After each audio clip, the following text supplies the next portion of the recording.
Tu sais, se mettre à la place de l'autre et puis sentir ses difficultés, se mettre à la place des familles des autres, ce n'est pas permis à tout le monde. C'est ce qu'on appelle l'empathie. Ça veut dire, quand quelqu'un a un problème là, quand tu vois, tu te dis, et si moi j'étais à la place de la personne? Ça, ce n'est pas permis à tout le monde. Et c'est ce que vous avez fait et vous n'avez jamais cessé de faire pour nos militaires, mais surtout pour la patrie. Merci pour cela.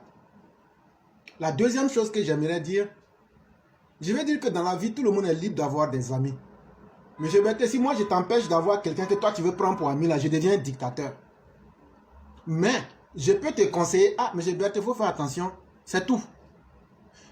La nouvelle amitié entre les Maliens et puis Soro Guillaume, moi j'ai dit qu'il continue cette amitié-là.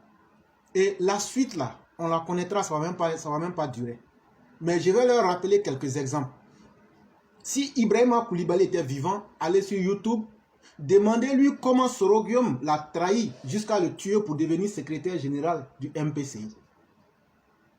Demandez à Alassane Ouattara, le président de la Côte d'Ivoire, au moment où il était au Golf Hotel, là, celui qui l'a empoisonné là. Si Alassane Ouattara veut, ou même s'il y a des gens autour d'Alassane Ouattara, le jour qu'ils ont pris Manu Militari pour le conduire en France pour cause d'empoisonnement là, il sait très bien que c'est Afoussata Bamba et elle avait été envoyée par Soro Guillaume. Ça fait deuxième exemple. Troisième exemple. Demandez à Laurent Gbagbo. Tellement Soro Guillaume voulait le pouvoir dans la période de trouble en 2011, au moment où il a empoisonné Alassane Ouattara, il disait à Alassane Ouattara ce qu'il veut entendre. Et ce même Soro Guillaume l'a traité avec Laurent Gbagbo. Et il avait demandé à Laurent Gbagbo de le reconnaître comme Premier ministre. Comme ça, lui, il allait changer de camp. C'est quand Laurent Gbagbo a refusé ça qu'il a changé de camp pour venir derrière Ouattara. Allez, aujourd'hui, Laurent Gbagbo est vivant. Demandez à Laurent Gbagbo ce qu'il pense de Soro Guillaume. Ça est dans son livre qu'il a écrit quand il était en prison. Vous comprendrez. Pourquoi je donne tous ces exemples? Il y a beaucoup d'autres exemples.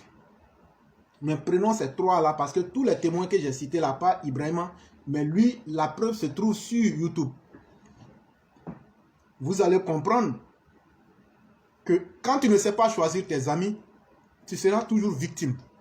Allez encore demander à Diendéré comment Soro Guillaume l'a mis dans la boue. Et aujourd'hui, Diendéré en prison. Allez demander à Zida, l'ancien, celui qui a dirigé la transition au Burkina, là, allez lui demander Isaac Zida. Tellement Soro Guillaume l'a roulé dans la farine, là. Lui, il ne peut même plus rentrer au Burkina aujourd'hui. Je crois que si c'est des exemples, je vous en ai donné suffisamment. Donc, votre amitié, là, de la manière ça va se terminer, nous, on connaît. Mais, si vous persistez à être l'ami des personnes perdues dans la vie, c'est une bonne chose, continuez. Mais, je vais aujourd'hui détailler. Monsieur Berthet, vous avez parlé de manipulation. Mais je vais aujourd'hui détailler la manipulation de la junte au Mali, qui elle-même est manipulée par Soro Guillaume. Je vais expliquer aujourd'hui comment les médias et les hommes politiques, surtout, utilisent la manipulation comme un système. Et ça, j'aimerais que les gens écoutent très bien. Et vous allez revoir, on va prendre l'exemple typique du Mali, comment la junte utilise la manipulation des médias et des hommes politiques pour arriver à ses objectifs. Mais ce que cette même junte du Mali oublie en ce moment, c'est qu'elle est elle-même manipulée par Soro Guillaume. Et la première stratégie qu'ils ont en place, c'est la stratégie de la distraction. Pour manipuler les gens et pour arriver à atteindre leurs objectifs, ils essayent de déplacer l'attention des gens vers des nouveaux points importants ou insignifiants. Ah, on a payé avion d'air. Ah, l'armée est en train de monter en puissance. Ah, on a tué 10 000 militaires. C'est faux. Tous ceux qui sont sortis hier pour dire qu'ils ont tué, qu'ils ont tellement tué les gens à Tessit là, c'est faux. Vous n'avez tué que 27 terroristes. Et les terroristes ont tué 42. Même si on dit que tu n'es pas là à l'école, 42 est plus grand que 27. Vous avez tué des terroristes, oui. Et ça, c'est une très bonne chose, oui. Nous ne n'aimons pas les terroristes. Mais c'est faux quand vous venez dire aux gens que quelle façon ils ont tué les terroristes là. Que depuis que le Mali existe, qu'ils n'ont jamais tué les terroristes comme ça. Je dis c'est faux. Et ce que je dis là, les preuves sont là, tout le monde peut voir ça. Et donc, quand un régime veut toujours faire la manipulation, la première chose, ils essayent de manipuler la conscience. Et donc, on manipule l'information. On manipule même les sujets d'intérêt. On dit ça toujours à l'avantage de la junte ou bien ce que le peuple veut entendre. Mais en arrière-plan, la réalité n'est pas reluisante. Mais comme les gens, naturellement, aiment entendre ce qu'ils veulent, ils utilisent ce premier plan-là. Et donc, la deuxième stratégie, c'est le problème et la solution. La junte au Mali crée des problèmes et en même temps estime qu'elle est la solution. Exemple, le cas ivoirien. Sachant qu'elle ne peut pas et n'a pas envie de finir cette transition-là, sachant que la CEDEAO lui a donné 2 ans pour faire les élections, sachant que la CEDEAO lui a dit « Tu ne peux pas, toi, Assimi, ou bien tous les gens qui sont dans la transition, même Maïga Choguel Kokala, vous ne pouvez pas être des candidats. » Qu'est-ce qu'il faut faire? Il faut créer la deuxième solution de la manipulation qu'on appelle problème-solution. Donc, qu'est-ce qu'on fait? On crée des problèmes et on trouve des solutions. Mais toujours, on se met en avant comme celui qui peut donner la solution. Et quand c'est comme ça, ça donne au peuple du Mali l'impression qu'ils ont trouvé des sauveurs qui peuvent résoudre tous les problèmes. Et donc, exemple d'un problème qu'ils vont créer, ils vont dire, bon, on n'aime plus l'aménagement. On n'aime plus que les gens viennent, on a attrapé 49 mercenaires. C'est un exemple que je prends. Ah bon, les Espagnols là, ou bien les Allemands, avant de quitter le pays, on va bloquer par exemple des gens, ou bien on va attraper des gendarmes burkinabés. C'est le cas spécifique du Mali que je suis en train de détailler pour vous montrer comment les manipulateurs agissent. Et tout ce que j'ai dit là, ce n'est pas des exemples, c'est la vérité. Et les exemples que je donne là, ce sont des exemples vrais. Et donc quand ils font tout ça, les gens se disent quoi? Ah, nos soldats, ils sont forts, hein? Regarde, ils ont tenu aux Ivoiriens, ils ont tenu aux Allemands, ils ont tenu aux Espagnols. Après encore, ils disent qu'ils ne veulent même plus de l'aménagement. Entre-temps, puisque dans la première stratégie, le peuple aime entendre ce qu'il aime entendre, ils font tout ça et ils disent au peuple, nous sommes en train de monter en puissance, on peut se protéger nous-mêmes. Et donc maintenant, qu'est-ce qui va se passer? La junte, quand elle crée des problèmes, elle s'attend à des solutions. Parce que quand un problème est créé, c'est la solution qui est la solution. Et donc, elle crée le problème et elle attend de voir la réaction des autres, de ceux chez qui elle a créé le problème. Et en fonction de leur réaction, la junte adapte ses comportements. Mais lorsque le dimanche soir, ils ont tué vos soldats à Tessit, l'un des exemples qui prouve que la manipulation a ses limites, Assimi Goïta a appelé la MINUSMA qu'il dit qu'il ne voulait plus voir. C'est la même MINUSMA qu'il a appelé pour pouvoir aller retirer les soldats morts.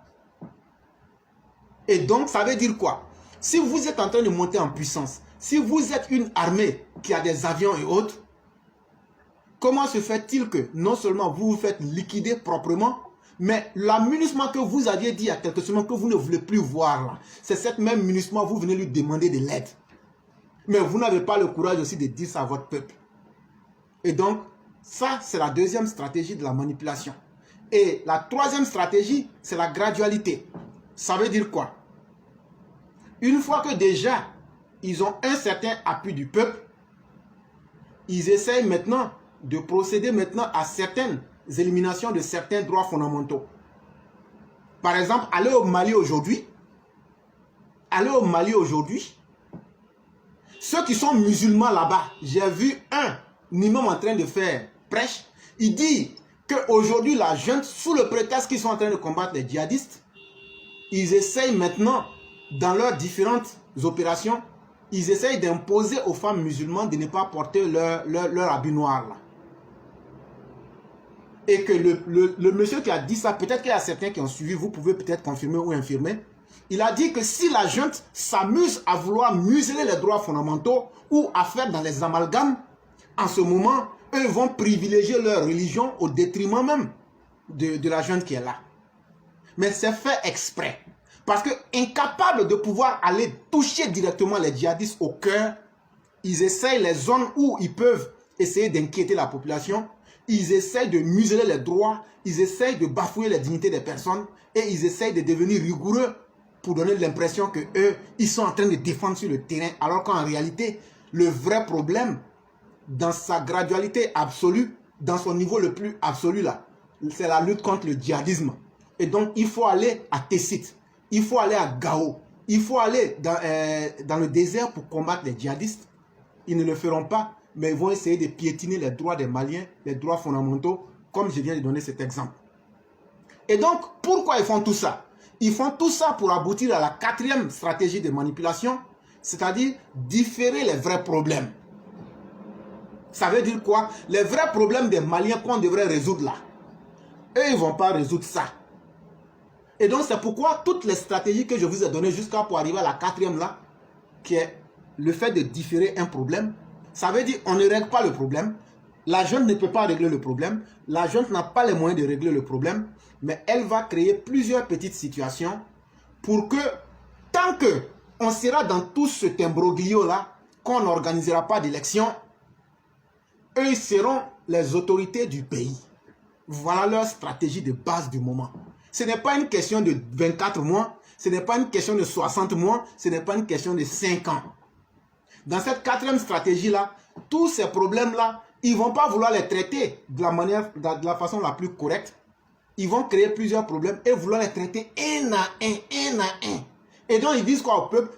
Il y a trop de problèmes, il y a la corruption, les gens ne sont pas honnêtes. Ah, au Mali là, quand tu regardes aujourd'hui, vraiment, les gens disent qu'ils sont musulmans, mais il y a trop de problèmes, donc il faut commencer à corriger. Non, quand vous avez fait le coup d'État, vous avez dit que les autorités civiles étaient incapables de neutraliser les djihadistes.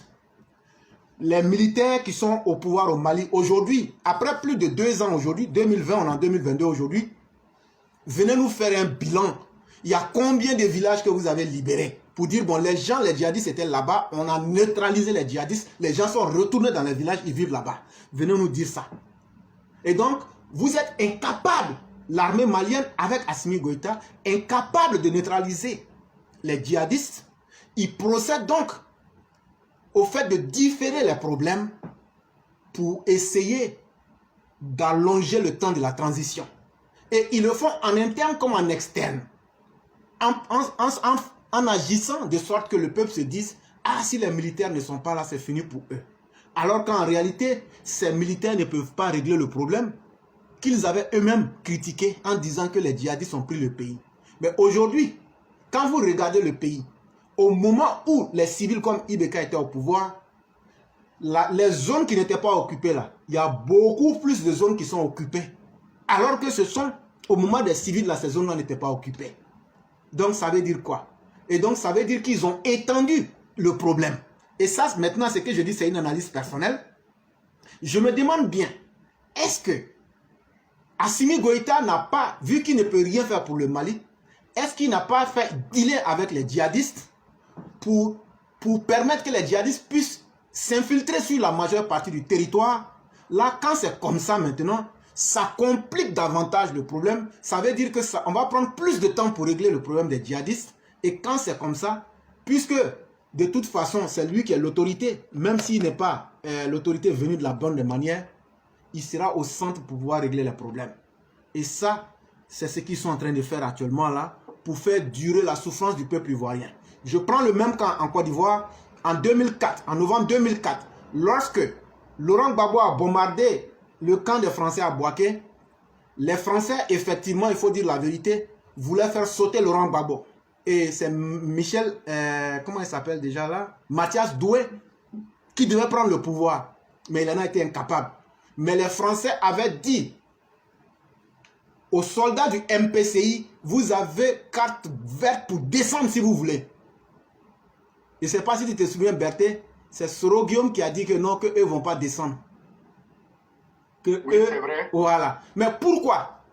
Parce que ça veut dire que le problème de la Côte d'Ivoire, là, depuis 2004, on aurait pu finir avec le problème.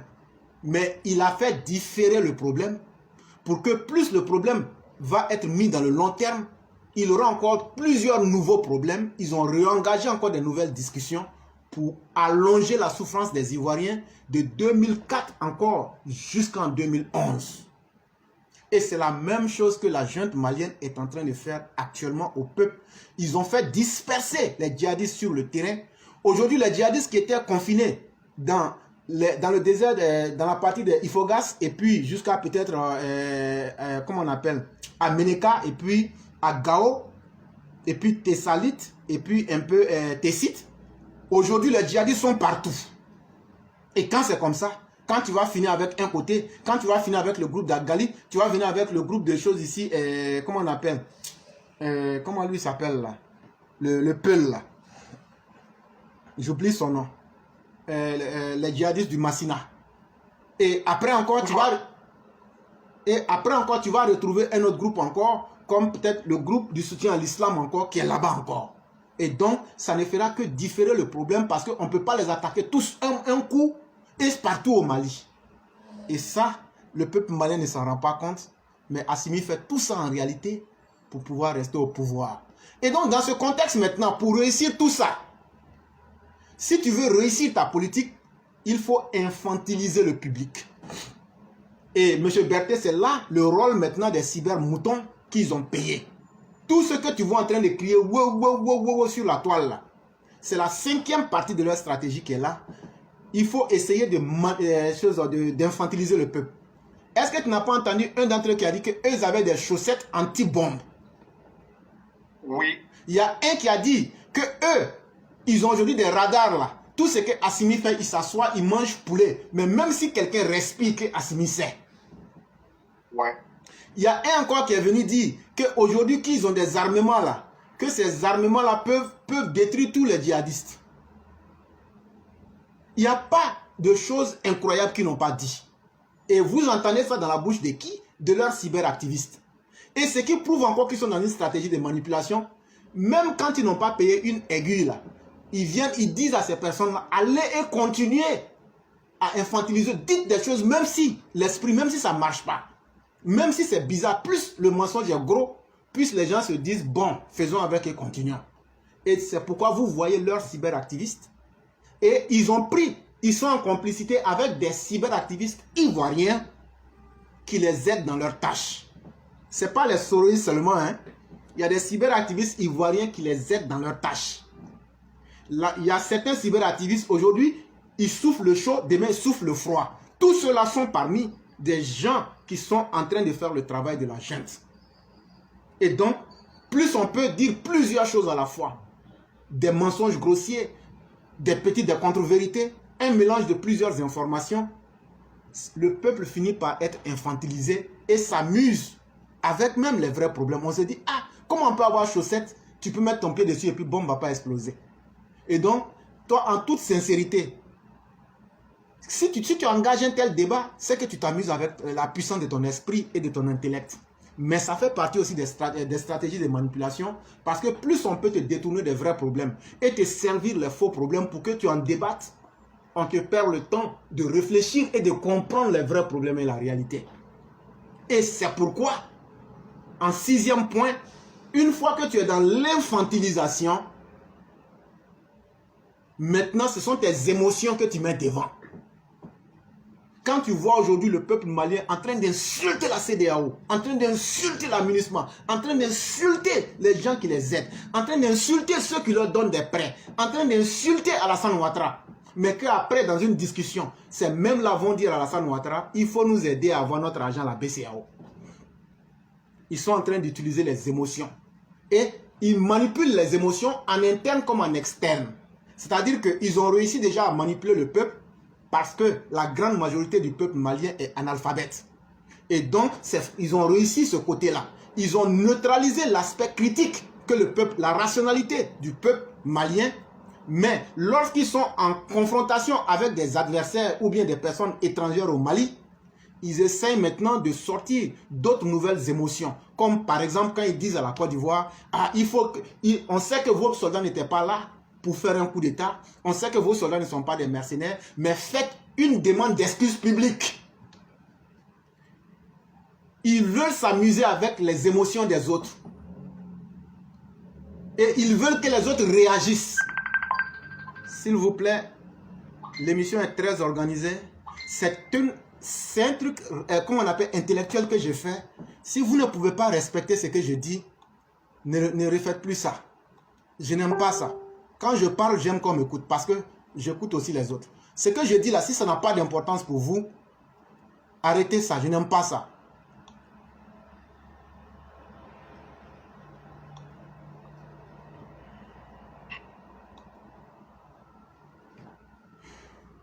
Donc, M. Berthet, comme je disais, tu vois combien de fois c'est dangereux. Ils ont déjà réussi à manipuler les émotions du peuple malien. Aujourd'hui, c'est la même chose qu'ils ont fait avec la délégation ivoirienne. Quand ils demandent, par exemple, on sait qu'il n'y a rien à vous reprocher, on sait que vos soldats n'étaient pas des mercenaires, on sait aussi qu'ils n'étaient pas là pour faire du mal, mais on vous demande de faire une lettre d'excuse publique. Mais on fait la lettre d'excuse publique sur quelle base donc? Mais c'est fait exprès. C'est fait pour que la Côte d'Ivoire puisse s'énerver et dire c'est des gens, c'est des bougres. Et donc il faut les limer. Il faut créer une confrontation avec eux. Voilà leur stratégie. Et ils vont plus loin même encore. Ils font le contraire en disant bon, comme c'est comme ça même là, aidez-nous à avoir notre argent. Ils veulent toujours jouer sur l'émotion pour gagner en réaction de la part de l'adversaire, qui est aujourd'hui l'autorité ivoirienne. Et donc, ils disent comme c'est comme ça, même si on vous a fait tout ça là, dans leur tête, on va encore essayer d'appuyer encore dans la plaie en leur disant bon, mais sinon, est-ce qu'ils n'ont pas un ministre des économies qui connaît la procédure pour pouvoir faire débloquer leurs fonds? Là où on parle, le jour où il y a eu les négociations à Lomé là, il n'y avait pas d'embargo sur le Mali. Mais pourquoi ils ne peuvent pas aller directement enclencher des négociations avec la BCEAO? Et donc, cette stratégie, c'est la 6e. Et elle nous fait passer à la 7e stratégie, qui est l'ignorance même du public. C'est le meilleur allié de la manipulation. Une fois que tu arrives déjà à manipuler les masses. Et donc, la junte au Mali a mis tout un ensemble de systèmes. Et ils se sont dit quoi? Aujourd'hui, là, il y a quelle chaîne de télévision au Mali qui peut dire le contraire de ce que la junte ne veut pas entendre? La seule personne que je connaisse, c'est un cyberactiviste, je crois qu'ils appellent Rasbat. C'est ce seul individu-là qui donne aujourd'hui un message qui est différent. Mais est-ce que sa vie n'est pas menacée? Et donc, ils ont pu bloquer les médias d'État. Mais comme ils savent que la majorité des Maliens vit à l'extérieur du Mali, ils ont amplifié sur Internet. Ils ont payé plusieurs bouffons pour essayer d'entretenir, de garder le public ignorant. Alors que c'est la population du Mali qui est en train de mourir. L'armée commet des carnages, les FAMA commettent des carnages. Et aujourd'hui, même pour maintenir l'ignorance, quand ils ont demandé aux Français de quitter un certain camp, les gens que l'armée malienne et Wagner a fait tuer, ils sont allés mettre ça dans le camp des Français et quelques jours après, ils disent que ce sont les Français. Mais la seule chose qui a permis de savoir le vrai du faux, les Français ont interrogé les satellites, on a vu les images. Et ces images-là ont prouvé que c'était eux avec les Wagner. Depuis ce jour-là, ils ne veulent plus parler de ce dossier-là. Mais ce sont des Maliens qui sont morts. Ce sont des citoyens qui sont morts. Et il y a eu des bavures. Mais pourquoi vous voulez conserver? Peut-être que ça va aider les uns les autres à bien comprendre le problème et à pouvoir se méfier. Et s'il y a des Maliens aussi qui nous écoutent ici, tout ce que j'ai dit là, prenez et puis regardez très bien. Et puis s'il y a des points qui sont faux là, sortez ou m'envoyez des gens ici pour dire voilà ce qu'il avait dit, voilà ce qui n'est pas vrai. C'est vraiment très important. Merci beaucoup, M. Berthet.